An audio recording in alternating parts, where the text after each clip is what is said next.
lekë të reja. Kryeministri Edi Rama njoftoi këtë të martë përmes një komunikimi me mediat se përpoz bonusi të fundvitit që do të përfitojnë 750.000 pensionistë në vlerat 100 dhe 150 euro.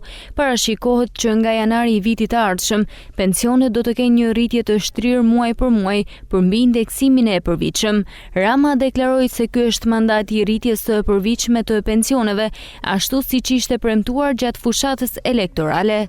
Mbrëmë i përcollën parlamentit projekt buxhetin 2026 dhe jam realisht i lumtur sot, se kam përdorur ndonjëherë këtë fjalë, por jam i lumtur sot të them pensionistëve se mua ashtu, siç u zëtuam në zgjedhje, ky mandat do të jetë mandati i rritjes së përvitshme të pensioneve.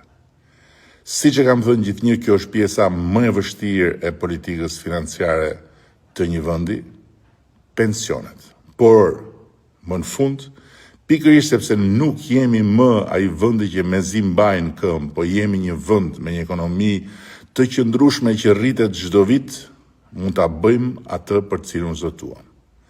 Të arrijmë vit pas viti, të rrisim pensionet sipas objektivave të shpallura për secilën kategori.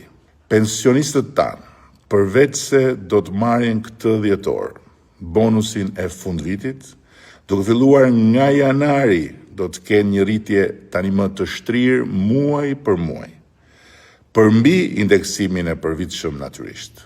Në fund të mandatit duhet të arrijmë që pensioni mesatar të rritet si më poshtë. Pensioni urban me vitet plota pune të shkojë 40.000 lekë të reja nga 27.350 që është sot. Pensioni urban i pjesshëm të shkojë mesatarisht 22.000 lekë të reja nga 15.850 lekë që është sot. Pensioni rural të shkojë 18.000 lekë të reja nga 11.500 që është sot. Pensioni familjar të shkojë 18.000 lekë të reja nga 11.400 që është sot.